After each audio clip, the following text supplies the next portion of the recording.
হকপন্থীদের সাথে আল্লাহর দেয়া একটা বিশেষ নিয়ামত হচ্ছে একাকিত্ব। হকপন্থীদের লাইফে আল্লাহ পাকের পক্ষ থেকে একটা বিশেষ অনুগ্রহ হচ্ছে একাকিত্ব। মানে একাকিত্ব কেন নিয়ামত বললাম? কারণ একাকিত্ব মানুষকে আল্লাহ চিনিয়ে দেয়। অনেক আলেম দেখবেন যারা জেল টেল খেটে বের হয়েছেন, তারা সবাই একটা কথা বলবেন, জেলখানায় আমরা আল্লাহকে চিনেছি। সব আলেমরা এই কথা বলে যারা ওখান থেকে বের হয়ে আসে। কারণ একাকিত্ব মানুষকে গভীরভাবে ভাবায়, আল্লাহকে পাওয়ায়, আল্লাহর কাছে দোয়া করতে শেখায়, মানুষকে বোঝায় যে আল্লাহ ছাড়া কেউ নাই সাহায্য করার। তো যারা হকপন্থী হয় একাকিত্ব তাদের বরণ করতেই হয়, এটা মাথায় রেখে পথ চলতে হবে। ইব্রাহিম আলাইহিস সালাম পথ চলা শুরু করলেন। এবার কি হলো? তিনি কি বাসা থেকে বের হয়ে সেই এলাকা ওই নমরুদের দেশ ছেড়ে চলে গিয়েছিলেন? উত্তর না। প্রথমে তিনি চলে যান নাই, প্রথমে তিনি ওই সমাজেই থেকেছেন, থেকে দাওয়াত দেওয়ার চেষ্টা করেছেন। তিনি ওই সমাজেই থেকেছেন, থেকে দাওয়াত দেওয়ার চেষ্টা করেন, ঠিক মুহাম্মদ সাল্লাল্লাহু আলাইহি ওয়াসাল্লামের মতো। সমাজের মানুষ যখন নির্যাতন নিপীড়ন করছেন, তিনি কি শুরুতেই সমাজ ছেড়ে বের হয়ে চলে গেছেন? না, 13 বছর দাওয়াত দিয়েছেন। কত বছর? 13 বছর। তো ইব্রাহিম আলাইহিস সালাম সমাজের মানুষকে দাওয়াত দেন। কিভাবে দেন? কোরআনে এভাবে ভাষা আসছে। আমি সূরাগুলোর নাম বলে দিই, আপনারা চেক করে নিয়েন। সূরা আম্বিয়ার মধ্যে আসছে, সূরা সফফাতের মধ্যে আসছে, সূরা আনআমের মধ্যে আসছে। তো তিনি দাওয়াত দেন এভাবে যে ওয়াইজ ক্বালা ইব্রাহিম, যখন ইব্রাহিম বললেন লিআবিহি ওয়া কওমিহি, তার বাবাকে এবং তার কওমকে বললেন, মা হাযিহি তামাসিলু আল্লাতী আনতুম লাহা আকিফুন, তোমরা এসব কি মূর্তির উপাসনা করো, এদের চারপাশে ঘুরতে থাকো, কি সব করো? তো তারা বলে যে নাহনু বাল ওয়াজাদনা আবাআনা কাযালিকা ইয়াফআলুন, আমরা আমাদের বাপ দাদাদেরকে দেখেছি এইভাবেই করতে। তাদের রেফারেন্স কিন্তু এটাই ছিল। কোনো দালিলিক জ্ঞানতাত্ত্বিক যুক্তি বিজ্ঞান দর্শন এখানে নাই। এখানে কি ফিলোসফিটা কি? বাপ দাদাদেরকে দেখেছি করছে। তো এটা দিয়ে আবার অনেক সময় বাংলাদেশে আবার একটা ট্রেন্ড চালু করা হয়েছে যে তোমরা দীর্ঘদিন 1200 বছর থেকে যে ইসলামটা ফলো করে আসছো ওটা ভুয়া, আমরা যেটা নতুন মডারেশন দিচ্ছি এটাই সঠিক। এই দলিল সেম না। এখানে অমুসলিমদেরকে দাওয়াত দেওয়া হচ্ছে। অমুসলিমরা বলছে যে আমরা বাপ দাদাদেরকে দেখেছি যে তারা এইভাবেই মূর্তি পূজা করতো, আমরা তাই করি। এটার সাথে কি হানাফি মাযহাবকে মিলাবেন আপনি? হ্যাঁ, হানাফি মাযহাব বাপ দাদা থেকে চলে আসে, ভুয়া, নতুন যেটা দিচ্ছি এটাই সঠিক। আস্তাগফিরুল্লাহ। তো আমরা হাত চেঞ্জ করাটাকে এখন মনে করি হিন্দু থেকে মুসলমান হইলাম মনে হয়। হাত বদল করাটাকে মনে হয় যে হিন্দু থেকে মুসলমান হয়েছি মনে হয়। গভীরে ঢোকেন, ওলামায়ে কেরামদের মানে দার্সে গিয়ে বসে গভীরে ঢুকলে বুঝতে পারবেন যে ইসলামিক স্কুল অফ থটগুলা প্রত্যেকটারই ভিত্তি আছে, এগুলোর গভীর শেকড় আছে, ভিত্তি আছে। আল্লাহ, রাসূল এবং রাসূলের সাহাবীগণ, এই তিনটাকেই মানতে হবে। আপনি যদি বলেন যে আমি সাহাবীদেরকে মানি না, খালি আল্লাহ এবং রসুলকে মানি, তাহলে আল্লাহকে রসুলকে মানতে পারবেন না। সাহাবীদের অনুসরণ না করলে রসুলকে ফলো করতে পারবেন না। তো ওইটা আজকের ইস্যু না, এটা ফিকহি অনেক ব্যাপার, গভীর ব্যাপার, এটা অন্যদের কথা হবে। এই দলিল আর এই দলিল কিন্তু সেম করা যাবে না। আবার যে আমরা বাপ দাদা থেকে দেখে আসছি তোমরা নামাজ এইভাবে পড়ো, এই নামাজ ওই দলিল চলবে না, আমারটা ঠিক, এটা ঠিক না। নামাজ যেটা পড়ে আসে তারা এটা ঠিক আছে, এর প্রত্যেকটা দলিলের মধ্যে অথেন্টিসিটি আছে। এরকম করে সমাজে ফিতনা ছড়ানো ঠিক হবে না, বিভ্রান্তি ছড়ানো ঠিক হবে না। এখন আসলে ইব্রাহিম আলাইহিস সালামকে কি আনসার দিচ্ছেন? আমরা আমাদের পিতা মাতাদেরকে দেখেছি, বাপ দাদাকে দেখেছি এরকম তাওয়াফ করতে, মূর্তির চারপাশে পূজা করতে, নজর দিতে। তো ইব্রাহিম আলাইহিস সালাম বলছেন যে হাল ইয়াসমাউনাকুম, এই মূর্তিগুলো কি তোমাদেরকে শুনতে পারে? ইস্তাদউন, যখন তোমরা একে ডাকো। হাল ইয়ানফাউনাকুম, তোমাদের কোনো উপকার আসতে পারে? আও ইয়াদুররুকুম, তোমাদের কোনো ক্ষতি করতে পারে? তার দলিলগুলো কিন্তু অকাট্য। ইব্রাহিম আলাইহিস সালামের দলিলগুলো কিন্তু এখানে, যুক্তিগুলো কিন্তু অকাট্য। আসলে কি সে শুনতে পারে? আসলে কি সে দেখতে পারে? আসলে কি সে তোমার উপকার করতে পারে? তাদের কিন্তু কিছু বলার নাই এখানে। তারা বলছে বাল ওয়াজাদনা আবাআনা কাযালিকা ইয়াফআলুন, আমাদের পিতা মাতা বাপ দাদাদেরকে দেখেছি এইভাবেই করতে। ইব্রাহিম আলাইহিস সালাম বলছেন যে ইন্নাকুম আনতুম লাফি দালালিম মুবিন, তোমরা তো সুস্পষ্ট বিভ্রান্তির মধ্যে আছো তাহলে। তো এরকম আরও অনেক আয়াত আছে, ওয়াইন্না মিন শিআতিহি লা ইব্রাহিম, ইয জাআ রাব্বাহু বিকলবিন সালিম ইয ক্বালা লিআবিহি ওয়া কওমিহি মাযা তা'বুদুন, তোমরা কিসের ইবাদত করো? আইফকান আলিহাতান দুনাল্লাহি তুরিদুন, তোমরা কি আল্লাহ সম্পর্কে মিথ্যা মিথ্যা মিথ্যা আরোপ করতে চাচ্ছ? ফামা যন্নুকুম বিরব্বিল আলামিন, আল্লাহ রাব্বুল আলামিন সম্পর্কে তোমাদের কি ধারণা? এভাবে তিনি তার কওমকে দাওয়াত দিতে লাগলেন। কিন্তু তাদের কওমের দলিল একটাই ছিল, বাপ দাদাদেরকে দেখেছি এভাবে মূর্তি পূজা করতে, তাই করে। সনাতন, এটা ছিল কি সনাতন থটস। অথচ সর্বপ্রথম এটা শুরু হয় কোন নবীর আমল থেকে? নূহ আলাইহিস সালাম। নূহ আলাইহিস সালামের যুগের মানুষ সর্বপ্রথম এই মূর্তি পূজা শিরক করেছে। এর আগে মূর্তি পূজা ওয়ার্ল্ডে ছিল না, নূহ আলাইহিস সালামের যুগ থেকে শুরু হয়েছে। তাহলে এটাকে আমরা সর্বোচ্চ পর্যায়ে সনাতন বলতে পারি না। তারও আগে যে সময় চলে গেছে, ওই সময় মানুষ তাওহীদপন্থী ছিল। আদম আলাইহিস সালামের যুগে তখন মানুষ এই কাজ করতো না। শুরুটা কেমন করে হলো? ভালো উদ্দেশ্যেই শুরু হয়েছিল, ভালো মনে করে। কেমন? যে মানুষ এরকম চিন্তা করে নিয়েছিল যে এই মানুষগুলো লাত, উজ্জা, হবল, ইয়াগুথ, ইয়াউক, নসর, ইয়াগুথ, ইয়াউক, নসর, এই ভালো মানুষগুলো আল্লাহর খুব নেককার বান্দা ছিলেন। তাদের স্ট্যাচু তৈরি করা যায়, তৈরি করলে কি হবে? এগুলোকে দেখলে আমাদের আগ্রহ জন্মাবে ইবাদত করার ব্যাপারে। এটা ছিল ওদের থটস। শয়তান এভাবেই তাদেরকে ইনফ্লুয়েন্স করেছিল আর কি, তারা তাই করলো। এই জেনারেশনটা যখন মারা গেল, পরের জেনারেশন যখন আসলো, তখন শয়তান ওদেরকে বোঝালো, ধরেন 100-200 বছর পরে বোঝালো যে ওরা খুব ভালো মানুষ ছিল, ওদের মূর্তিকে মসজিদের বাইরে না রেখে ভিতরে ঢুকিয়ে ফেলো, তাদেরকে সেজদা করতে হবে না, ভিতরে ঢুকিয়ে ফেলো, ইবাদতে মনোযোগ আসবে। পরের জেনারেশন এই কাজটাই করলো। থার্ড জেনারেশনকে শয়তান বোঝালো যে সরাসরি ওদের কাছে চাইলেই হবে, তারা আল্লাহ পাকের অনেক কি আনুগত্যপ্রাপ্ত, নৈকট্যপ্রাপ্ত বান্দা, সরাসরি তাদের কাছে চাইলেই হবে। আল্লাহর কাছে চাওয়া এখানে চাওয়া একই কথা, ওখানে সেজদা করা এখানে সেজদা করা একই কথা। এখান থেকে শুরু হলো সরাসরি স্ট্যাচু ওয়ার্শিপ। সরাসরি স্ট্যাচু ওয়ার্শিপিং এখান থেকে শুরু হয়েছে। তো আমরা আমাদের হিন্দু ভাই বোন যারা আছেন, আমাদের আশপাশে অমুসলিম ভাই বোন, তাদের প্রতি সম্মান রেখেই এই হিস্ট্রিগুলো পড়তে বলবো আর কি, এবং যুক্তি দর্শনগুলো খুঁজতে বলবো। আসলে কি তারা শুনতে পায়? আসলে কি সে আমার কোনো উপকার করতে পারে? আসলে কি সে আমার কোনো ক্ষতি করতে পারে? আসলে কি সে সৃষ্টিকর্তার প্রতিমূর্তি হতে পারে কিনা? তো আমরা এটা আহ্বান জানাবো, আমরা কারো ধর্মীয় অনুভূতিতে আঘাত করব না। ইসলাম আমাদেরকে এটা শিখায় না। ইসলাম এটা শিখায় যে মানুষকে হিকমার সাথে, প্রজ্ঞার সাথে দাওয়াত দেয়া, যাতে করে তারা জাহান্নামের রাস্তা থেকে ফিরে আসতে পারে ইনশাআল্লাহ। এখন আসুন, আরও একটা দাওয়াত ইব্রাহিম আলাইহিস সালাম তার কওমকে দিলেন। সেটা কি? এবার এখানে সমাজের মানুষের সাথে ওই সমাজের ধর্ম নেতারাও ছিল। সমাজে কিন্তু কয়েক শ্রেণীর মানুষ থাকে, মানে সামাজিক নেতা, ধর্মনেতা, রাষ্ট্রনেতা। তো রাষ্ট্রনেতা পর্যায়ে এখনও ইব্রাহিম আলাইহিস সালাম যান নাই, এখন সমাজ নেতা আর ধর্মনেতা চলছে আর কি। এবার ধর্মনেতা আসলো, এসে ধর্মনেতারা তাকে বোঝানোর চেষ্টা করলো যে এই আসমানের তারা, চাঁদ, সূর্য, প্রকৃতি, গাছপালা, এগুলো ইলাহ, এগুলোর ইবাদত করা যায়। এই ঘটনা আল্লাহ রাব্বুল আলামিন সূরা আনআমের মধ্যে বলেছে। তো ইব্রাহিম আলাইহিস সালামকে তারা দেখাচ্ছে, এটা আরবীয় একটা কাব্যিক ভাষায় কোরআনে এসেছে, চমৎকার ভাষায়, যে ফালাম্মা জান্না আলাইহিল লাইল, যখন তার উপর রাত আচ্ছাদিত হলো, রাআ কাওকাবা, তখন ইব্রাহিম আলাইহিস সালাম কি দেখলেন? আকাশে তারা দেখলেন। ঠিক আছে, তারা মূর্তি পূজার এখানেই আছে, ধর্মনেতারাও এখানেই আছে। তো তিনি বলছেন হাযা রব্বি, এটা আমার রব।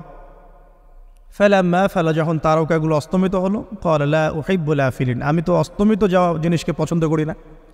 রব তো অস্তমিত যাবে না, এখানেও যুক্তি লাগবে, তো আমার ফিলোসফি লাগবে, আমার এখানে দর্শন লাগবে, এখানে তো আমাকে মানে প্রজ্ঞা দিয়ে বোঝাতে হবে। এটা তো অস্তমিত হয়ে গেল, এটা তো রব হতে পারে না। ফালাম্মা রাআল কামারা বাযিগান, যখন সে চাঁদকে দেখলো জলজল করছে একদম। আর এখনকার চাঁদ দেখা আগের চাঁদ দেখা তো এক না, এখন তো আমরা চাঁদের আলোই খুঁজে পাই না, তখনকার চাঁদ তো অন্যরকম। তো বাযিগান মানে জলজল করছে, তখন তিনি বললেন হাযা রব্বি, এটা আমার রব। তখন ফালাম্মা ফালা, যখন এটাও অস্তমিত হয়ে গেল, তিনি বলছেন লাইল্লাম ইয়াহদিয়ানি রব্বি লাকুনান্না মিনাল কওমিদ দাল্লিন, আল্লাহ যদি আমাকে হেদায়েত না দেন তাহলে আমি এই দল্লিনদের অন্তর্ভুক্ত হয়ে যাব। ইব্রাহিম আলাইহিস সালাম বলছেন ফালাম্মা রাআ শামসা বাযিগাতান, যখন এবার সূর্যকে দেখলেন দিনের বেলা, এটা তো আরও বড়, হাযা রব্বি হাযা আকবার, এটা আমার রব, এটা সবচেয়ে বড়, হাযা আকবার, এটা সবচেয়ে বড়। ফালাম্মা আফালাত, এটা যখন অস্তমিত হয়ে গেল, তখন তিনি বলছেন এই কথাটা যে ইয়া কওমি ইন্নী বারিউম মিম্মা তুশরিকুন, হে আমার কওম, তোমরা যেগুলোকে দিয়ে আল্লাহর সাথে শরিক করছো, এখান থেকে আমি আমার চেহারাকে ফিরিয়ে নিলাম। সুবহানাল্লাহ। তখন তিনি এই কথাটা বলেন, ইন্নী ওয়াজ্জাহতু ওয়াজহিয়া লিল্লাযী ফাতারাস সামাওয়াতি ওয়াল আরদা হানিফাও ওয়া মা আনা মিনাল মুশরিকিন, আমি আমার চেহারাকে ফিরিয়ে নিচ্ছি এই আসমান সমূহ এবং জমিনের সৃষ্টিকর্তার দিকে, এবং আমি মুশরিকদের অন্তর্ভুক্ত নই। ইন্না সলাতি ওয়া নুসুকি ওয়া মাহইয়ায়া ওয়া মামাতি লিল্লাহি রাব্বিল আলামিন, আমার সলাত, আমার কুরবানি, আমার স্যাক্রিফাইস, আমার জীবন, আমার ফুল লাইফ, আমার মৃত্যু, সব কিছু কার জন্যে? জগৎসমূহের প্রতিপালক আল্লাহর জন্যে। লা শারীকা লাহু, তার কোনো শরিক নাই। ওয়া বিযালিকা উমিরতু, এই একনিষ্ঠভাবে তার ইবাদত করার জন্যই আমি আদিষ্ট হয়েছি। ওয়া বিযালিকা উমিরতু ওয়া আনা মিনাল মুসলিমিন, এবং আমি মুসলিমদের অন্তর্ভুক্ত। এই শুরু হলো এবার পুরো স্পষ্টভাবে তাওহীদের ঘোষণা দেয়া। তবে ইব্রাহিম আলাইহিস সালামের এক একটা পদক্ষেপ কি যৌক্তিক না, বৈজ্ঞানিক না, এবং অকাট্য প্রমাণ আছে না, এগুলোকে কিন্তু ভেদ করতে পারছে না তারা। এবার ইব্রাহিম আলাইহিস সালাম চিন্তা করলেন, তারা এবার উচিত শিক্ষা দিতে হবে। তবে আগে বলেন, এই যে উচিত শিক্ষাটার কথা বলছে, এটা আবার আপনারা খবরদার ভুলেও কোথাও দিতে যায় না, ঠিক আছে? এটা তো সময় আছে। ইব্রাহিম আলাইহিস সালামের সাথে নবী সাল্লাল্লাহু আলাইহি ওয়াসাল্লামের জীবনের মিলের কথা বলছিলাম। নবী সাল্লাল্লাহু আলাইহি ওয়াসাল্লাম মক্কা বিজয়ের আগে কি কখনো মূর্তির গায়ে হাত দিয়েছেন কিনা বলেন? দিয়েছেন? যখন মক্কা বিজয় হয়ে গেছে, পুরো স্টেটই আপনার, অথরিটি আপনার, তখন আপনি আপনার অ্যাকশন নিতেই পারেন, সেটা আপনার ব্যাপার, তখন আপনি কি করবেন? মুহাম্মদ সাল্লাল্লাহু আলাইহি ওয়াসাল্লাম কাবা ঘরে ঢুকে তখন মূর্তি ভেঙেছেন এবং বলেছেন ওয়াকুল জাআল হক ওয়া যাকাল বাতিল ইন্নাল বাতিলা কানা যাহুকা, তাই না? তো ইব্রাহিম আলাইহিস সালাম এবার শিক্ষা দেওয়ার চিন্তা করছেন। তিনি বলছেন যে যখন এরা মেলাতে যাবে, ওই উৎসবে যাবে, তখন আমি এদেরকে দেখে নিব। এটাও কুরআন চমৎকারভাবে বলেছে যে ইয ক্বালা লিআবিহি ওয়া কওমিহি মাযা তা'বুদুন আইফকান আলিহাতান দুনাল্লাহি তুরিদুন ফামা যান্নুকুম বিরাব্বিল আলামিন। হ্যাঁ, ফারাগা ইলা আলিহাতিহিম ফাকালা আলা তা'কুলুন। ইব্রাহিম আলাইহিস সালাম এবার যখন ওরা মেলায় চলে গেছে, যাওয়ার আগে আবার ইব্রাহিম আলাইহিস সালাম বলছিলেন যে ইন্নী সাকিম, আমি হচ্ছি অসুস্থ। আমি কি অসুস্থ? নাযারা নাযরাতান ফিন নুজুম, ইব্রাহিম আলাইহিস সালাম রাতের বেলা আকাশের দিকে তাকালেন একবার, তাকিয়ে ওদেরকে বললেন যে ইন্নী সাকিম, আমি অসুস্থ। এটা কৌশল, আমি অসুস্থ, এটা কৌশল। তো এই কৌশল আবার সব জায়গায় ঘাটাতে যায় না। তো এবার যখন তারা চলে গেল, ফারাগা ইলা আলিহাতিহিম ফাকালা আলা তা'কুলুন, এবার তিনি ওই মূর্তিগৃহ যেটা ওদের, ওখানে ঢুকে বলছেন যে আলা তা'কুলুন, তোমাদের কি হলো, খাচ্ছ না কেন? কাদেরকে বলছে এই কথা? মূর্তি, খাচ্ছ না কেন? আলা তা'কুলুন। ফারাগা ইলা আলিহাতিহিম ফাকালা আলা তা'কুলুন মা লাকুম লা তানতিকুন, কি হলো, কথা বলছো না কেন? মা লাকুম লা তানতিকুন, কি হলো, কথা বলছো না কেন? এবার ফারাগা আলাইহিম দরবাম বিল ইয়ামিন, এবার ইয়ামিন মানে ডান হাত, ডানাতে যা পেয়েছিলেন আর কি, তা দিয়ে সবগুলোকে ভেঙে চুরমার করে ফেলছে। ব্যাস, এবার ওরা যখন আসলো, এসে বলছে যে আনতা ফাআলতা হাযা বিআলিহাতিনা ইয়া ইব্রাহিম, হে ইব্রাহিম, তুমি কি আমাদের উপাস্যদের সাথে এই কাজ করেছ? ইব্রাহিম বলছেন লা, না, বাল লা আসলে কোরআনে নাই, আমি নিজের মতো করে বললাম আরবি বলতে বলতে। বাল ফাআলাহু কাবীরুহুম হাযা, বরং এই বড়টা এই কাজ করছে, এর মধ্যে সবচেয়ে বড় যেটা আছে এই ব্যাটার কাজ, আমি করি নাই, আমি তো করি নাই। তখন ওরা তো এটা তো হতভম্ব হয়ে গেল, যে সে বলছে যে তুমি তো জানো, তুমি তো খুব ভালো করেই জানো যে তারা কথা বলতে পারে না, নড়াচড়া করতে পারে না, কিছুই করতে পারে না। তখন তিনি বললেন, তাহলে তোমরা কেন এমন ইলাহের উপাসনা করো যে কথাও বলতে পারে না, শুনতেও পারে না, দেখতেও পারে না, তোমার উপকারও করতে পারে না, ক্ষতিও করতে পারে না। কিন্তু এবারও কিন্তু যুক্তি নাই কোনো, তাদের কাছে কোনো দলিল নাই, কোনো প্রমাণ নাই, কোনো যুক্তি দর্শন কিচ্ছু নাই। এবার শুরু হলো জুলুম। জালেমের কাজ কি? যুক্তি, জ্ঞান, দর্শন, বিজ্ঞান এগুলো দিয়ে যখন পরাস্ত, এগুলো দিয়ে পারছি না, এবার পেশি শক্তি, এবার কি পেশি শক্তি, ব্যাস এবার পেশি শক্তি। ইব্রাহিম আলাইহিস সালামকে নিয়ে যাওয়া হচ্ছে নমরুদের দরবারে। এবার চলো, এবার তোমার আজকে খবর আছে। এবার পুরো রিমান্ড হবে 7 দিনের। একদিন রিমান্ড হলেই অবস্থা খারাপ হয়ে যাওয়ার কথা। তো ইব্রাহিম আলাইহিস সালামকে এবার নিয়ে যাচ্ছে ধরেন নমরুদের কাছে। কি যে হবে আল্লাহ ভালো জানেন। ইব্রাহিম আলাইহিস সালাম যখন যাচ্ছেন তখন কি তিনি জানতেন যে আল্লাহ পাক তাকে আগুন থেকে বাঁচাবেন? এই ঘটনা যে ঘটবে তিনি কি জানতেন? আচ্ছা, আমরা না হয় জানি যে এমনটা হয়েছিল। ইব্রাহিম আলাইহিস সালাম ওই সময় তো আর জানতেন না যে কী হতে যাচ্ছে। তার মানে তার ওই সময় তার ইমানের তেজ, তার স্থিরতা, ইস্তেকামা এবং তাওয়াক্কুল কত বেশি ছিল। তাকে নিয়ে যাওয়া হচ্ছে। এবারে নমরুদের সামনে দাঁড় করিয়ে নমরুদ এবার একটু মজা নিয়ে জিজ্ঞাসা করলো যে কে তোমার রব? ওই কবরের প্রশ্ন করার মতো, মান রব্বুক, তোমার রব কে? তো ইব্রাহিম আলাইহিস সালাম বলছে রব্বি আল্লাযী ইউহয়ী ওয়া ইউমীত, আমার রব তিনি যিনি জীবন দেন মৃত্যুও দেন। এবার নমরুদ বলছে ক্বালা আনা উহয়ী ওয়া উমীত, আমি তো জীবন দিই আর মৃত্যু দেই। কীভাবে? একজন এই যাবজ্জীবনপ্রাপ্ত আসামিকে ডেকে নিয়ে ছেড়ে দিল, দিয়ে বললো যে জীবন দিলাম। আর একজন আসামিকে ডেকে তৎক্ষণাৎ মৃত্যুদণ্ড দিয়ে মৃত্যু দিলাম। তো ইব্রাহিম দেখলেন আলাইহিস সালাম এ তো মোটা বুদ্ধির মানুষ, কারণ যে যত বড় জালেম হয় তার বুদ্ধি তত মোটা হয়, কিন্তু এটা মাথায় রাখবেন। ফেরাউনের মতো জুলুম মানুষের বুদ্ধি লোপ করে দেয়, আর শিরক মানুষের মধ্যে ভয় সঞ্চার করে। যখন আপনি শিরক করতে থাকবেন মনে খুব ভয় কাজ করবে। এবং মুশরিক বাহিনী কখনো ইসলামের বিজয় লাভ করতে পারে নাই। যে মুসলিম সেনাবাহিনীর মধ্যেও শিরক ছিল না, ওরা যুদ্ধের মাঠে পরাজিত হয়ে গেছে। ইতিহাস ঘাটবেন, মুসলিম যে সেনাবাহিনীর মধ্যে শিরক ছিল ওই সেনাবাহিনী পরাজিত হয়ে গেছে। আবার অল্প গুটি কয়েক সেনাবাহিনী তারা তাওহীদপন্থী ছিল, তারা জয়লাভ করেছে। ইতিহাস ঘেটে দেখবেন। তো জুলুম কি করে বুদ্ধি লোপ পায়? নমরুদের বুদ্ধি লোপ পেয়ে গেল।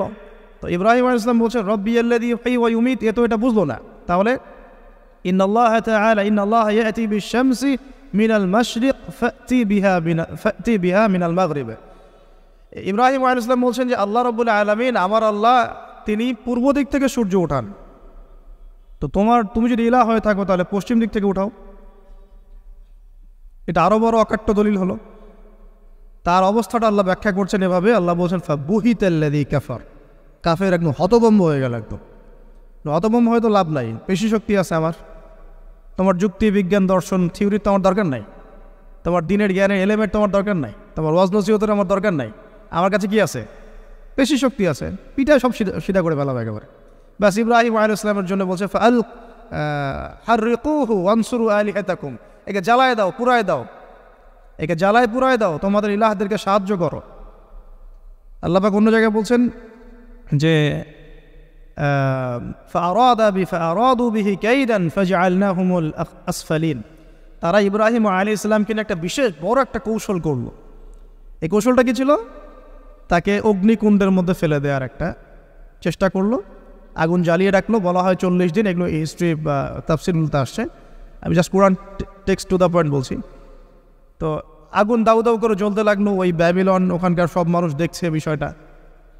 তো ইব্রাহিম আলাইহিস সালামকে ফেলে দেওয়া হবে। দেখেন, যখন ফেলে দেওয়া হবে তখন কি ইব্রাহিম জানতেন যে তিনি আগুনে পুড়বেন না? তিনি তাহলে প্রস্তুত ছিলেন। তিনি তখন জীবন দেওয়ার জন্য প্রস্তুত ছিলেন। ঠিক আছে। এখন তাকে ফেলে দেওয়া হচ্ছে, ঠিক ওই সময়ে জিবরাইল আলাইহিস সালামের আগমন। সুবহানাল্লাহ। তিনি এসে বলছিলেন যে আমার কাছে কোনো হাজত আছে নাকি আপনার? তখনও ইব্রাহিম আলাইহিস সালাম বলেছেন আপনার কাছে আমার কোনো হাজত নাই। হাসবি আল্লাহ ওয়া নি'মাল ওয়াকিল, এই যে কথাটা আমরা বলি হাসবুন আল্লাহ ওয়া নি'মাল ওয়াকিল, হাসবি আল্লাহ ওয়া নি'মাল ওয়াকিল। ইব্রাহিম আলাইহিস সালাম বললেন আল্লাহ আমার জন্য যথেষ্ট এবং তিনিই আমার উত্তম কর্মবিধায়ক। ব্যাস। এরকম মোমেন্টে বান্দা যখন আল্লাহকে এভাবে চাবে, আল্লাহ রাব্বুল আলামিন না এসে পারবেন? কখনই পারবেন না ইনশাআল্লাহ তাআলা। তখন আল্লাহ রাব্বুল আলামিনের আদেশ চলে আসলো, ইয়া নার, হে আগুন, কুনি বারদান ওয়া সালামান আলা ইব্রাহিম, ইব্রাহিমের জন্য ঠান্ডা হয়ে যাও, শীতল ঠান্ডা হও। মানে খুব শীতল না, আবার আরামদায়ক শীতল ঠান্ডা হয়ে যাও। সুবহানাল্লাহ।